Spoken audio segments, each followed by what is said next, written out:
Selamat pagi pemirsa, bagaimana kabarnya Anda hari ini? Senang sekali rasanya bisa menjumpai Anda lagi di program Ayo Sehat tentunya dengan sejumlah informasi dan juga inspirasi seputar dunia kesehatan. Tidak lupa, saya ingatkan kepada Anda pemirsa untuk tetap mematuhi protokol kesehatan dan semoga pandemi COVID-19 ini bisa kita lalui bersama-sama. Pemirsa, Anda juga dapat memfollow Instagram Ayo Sehat di @ayosehat_kompas.tv dan juga di kanal YouTube Kompas TV. Mari kita mulai Ayo Sehat bersama saya, Elgin Fridianto.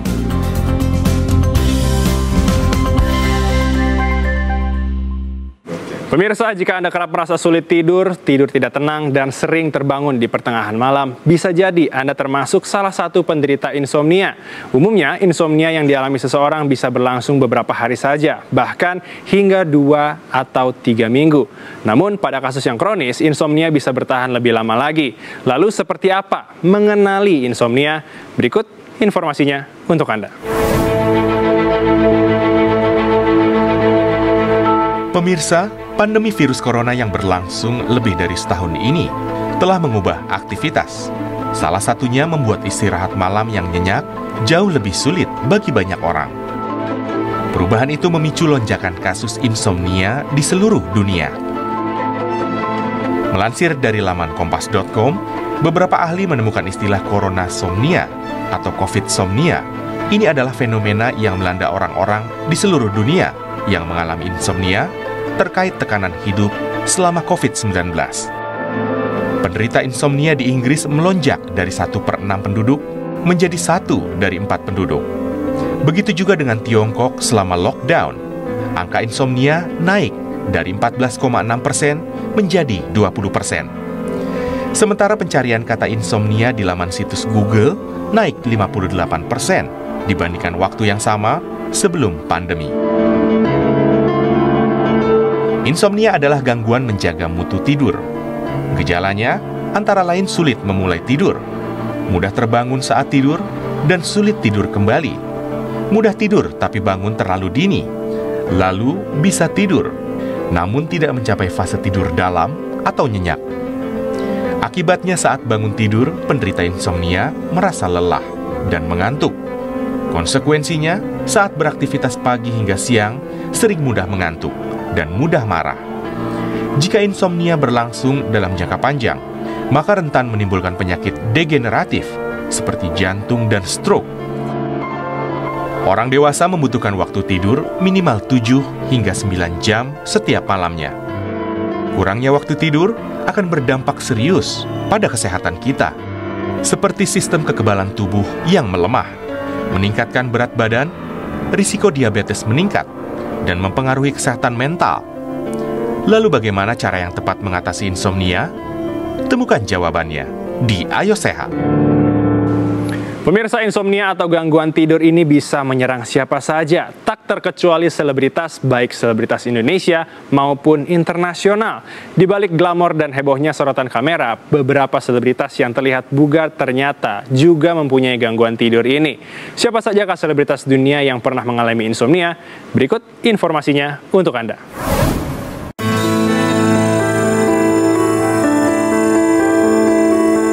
Pemirsa, insomnia bisa menyerang siapapun, tak terkecuali selebritas tanah air hingga mancanegara. Jadwal yang padat, tuntutan pekerjaan, hingga pola hidup tidak sehat menjadi faktor seorang selebritas dapat dengan mudah terkena insomnia. Mengutip klikdokter.com, sejumlah selebritas dunia pun tak luput dari gangguan tidur yang satu ini. Sebut saja seperti Lady Gaga, George Clooney, Mariah Carey, Jennifer Aniston, hingga raja musik pop Michael Jackson. Artikel harian Kompas pada tahun 2009 menyebutkan, hasil bedah otopsi tim forensik mengenai penyebab kematian Michael Jackson dipastikan akibat konsumsi beragam obat penenang dan obat anestesi pada waktu bersamaan dan dalam dosis yang tinggi. Pemirsa, jangan beranjak dulu karena usai jeda Ayo Sehat akan kembali dengan informasi menarik lainnya hanya untuk Anda. Selengkapnya hanya di Ayo Sehat, usai jeda.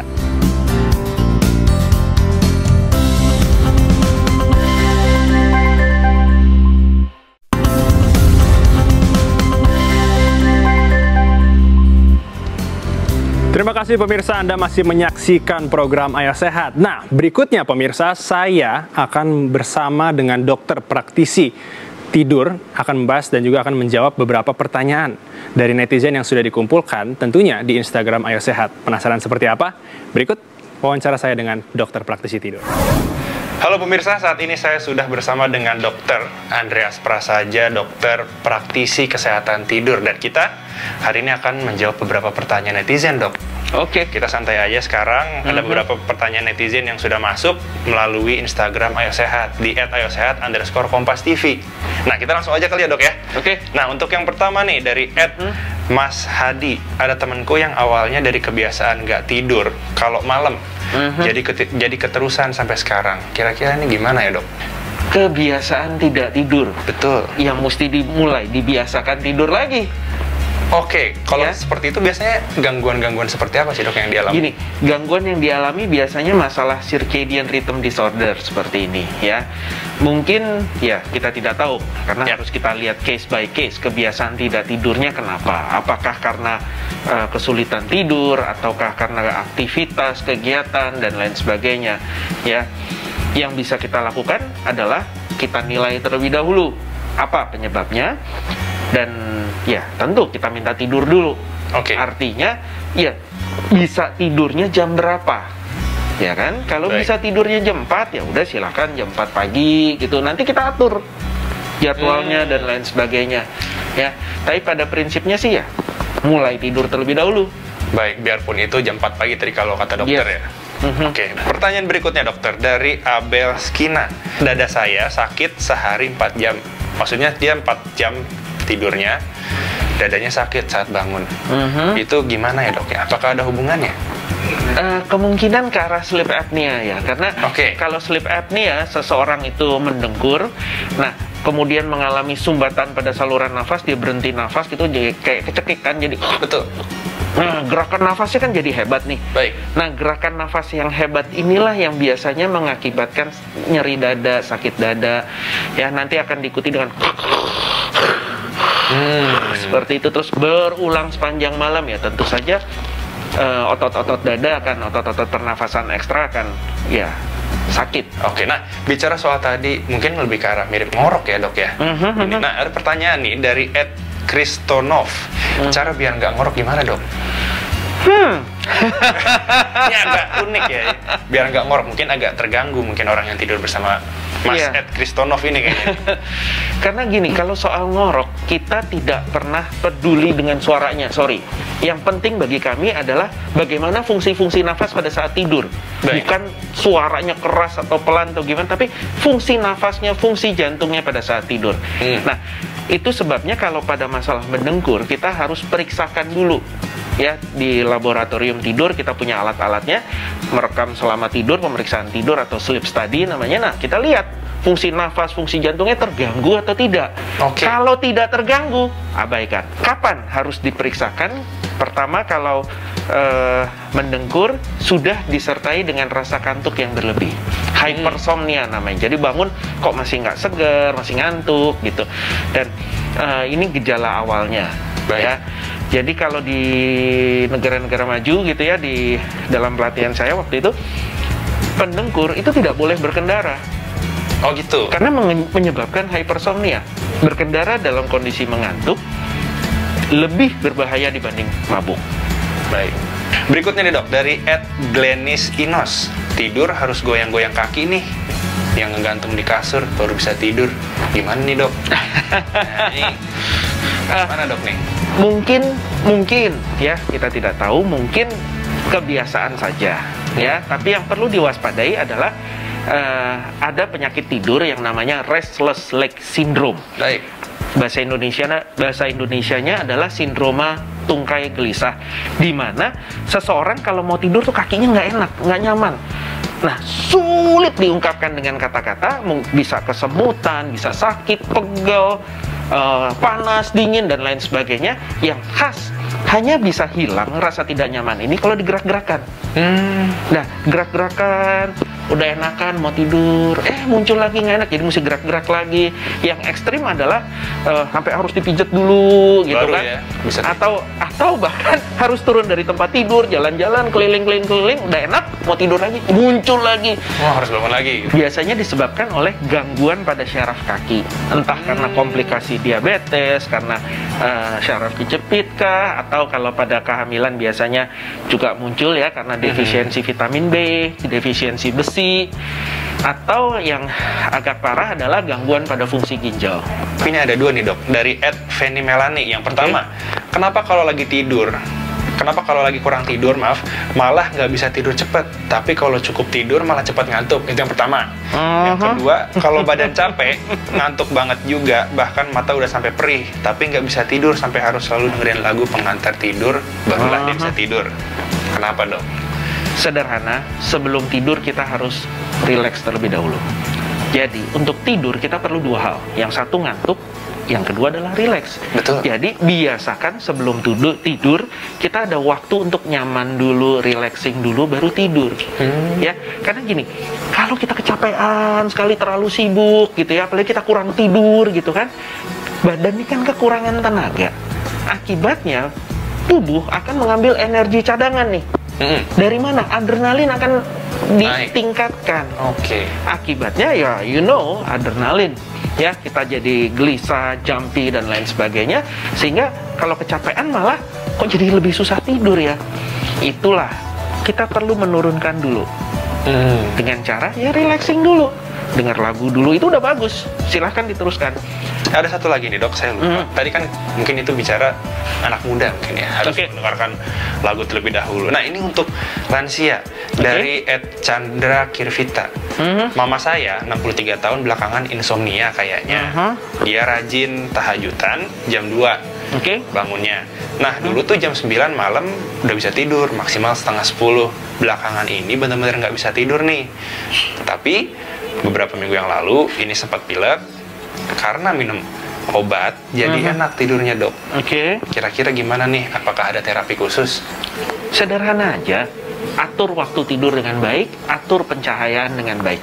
Karena gini, pada lansia biasanya itu gangguan tidurnya, insomnianya tuh agak unik. Yaitu jam tidurnya jadi maju. Iya, betul. Circadian rhythm disorder tipe advanced sleep phase. Jadi yang muda-muda biasanya jam 10, jam 11, ada yang jam 12. Nah ini jam 8 udah ngantuk, ditahan-tahan jam 9 tidur gitu kan, atau jam 7 bahkan sudah mengantuk, dan di tengah malam terbangun. Nah biasanya tengah malam bangun setelah tahajud dan lain sebagainya jadi sulit tidur kembali karena tidurnya udah cukup. Nah kalau pada kasus ini kan sudah biasanya tidur jam 9, nih ada gangguan sehingga sulit tidur gitu ya. Kalau dari saya, pencahayaan harus diatur. Jadi irama siang dan malam nih harus diatur. Dibedakan aktivitas siang, aktivitas malam, kemudian pencahayaan siang dan malam nih harus dibedakan. Misalkan kalau di siang hari ya harus terang benderang, ekspos cahaya, bila perlu di pagi hari dalam tanda kutip jemuran dulu gitu sekitar 15 menit. Ini akan sangat membantu untuk proses tidur di malam harinya. Baik. Berarti memang istilahnya ngomong kasarnya ya, capek dulu pagi sampai siang sampai sore, malamnya barulah diistirahatkan ya dok ya. Baik. Nah dok, terima kasih nih untuk tanya jawab netizennya. Pemirsa jangan beranjak dulu, karena habis ini saya dan juga dokter Andreas nih akan terapi ya dok ya, mempraktekkan terapi tidur seperti apa. Jangan beranjak dulu, ayo saya akan segera kembali usai jeda.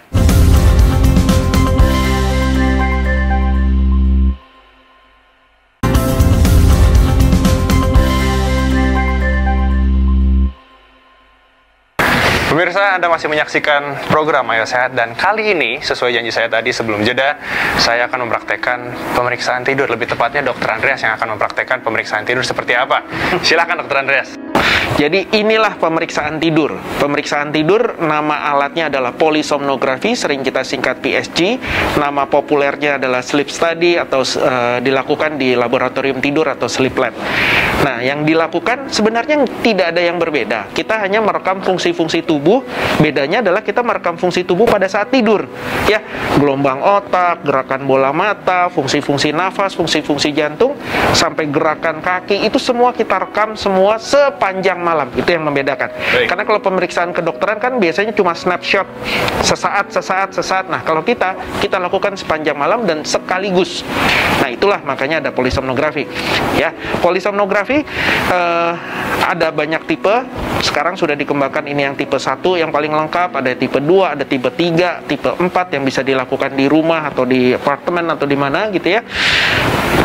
Ya tentu saja tidak selengkap yang di laboratorium tidur. Nah, pemeriksaan tidur itu juga macam-macam. Ini pemeriksaan tidur standar, overnight sleep study. Biasanya kita lakukan untuk masalah sleep apnea, mendengkur. Nah, tapi ada juga yang kita lakukan di pagi hari. Nah, itu untuk curigaan narkolepsi. Oke. Ya, jadi seperti yang kemarin sempat kita bahas sindroma putri tidur.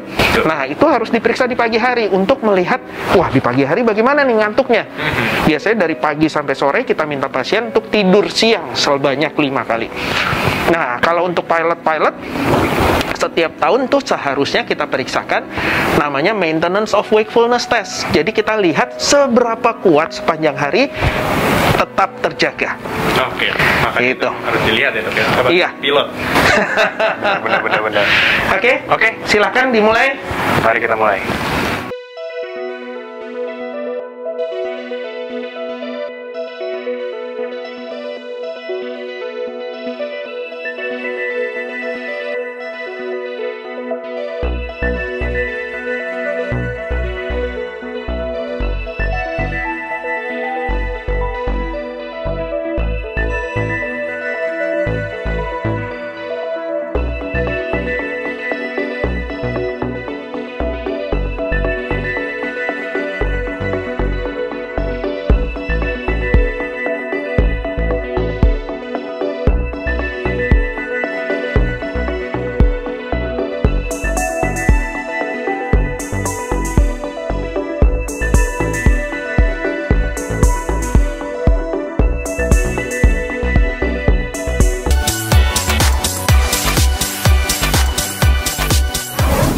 Pemirsa, tadi sudah dilakukan pemeriksaan soal tidur ya, Dok ya, dan cukup banyak yang ditempel, Dok. Kayak stiker-stiker, nggak cuma di muka ya sebenarnya pemirsa, tapi seluruh badan normalnya gitu. Bisa lebih memberikan seluruh keadaan seluruh tubuh lah saat itu seperti apa. Nah, gimana sih, Dok, penjelasannya itu? Nah, memang saya perlu waktu untuk membaca secara lengkap. Tapi secara general saya lihat begitu, kelihatannya sih di gelombang otak tidur normal, tidak ada yang serius atau gimana. Pernafasan kelihatannya kalaupun ada sleep apnea masih ringan sekali.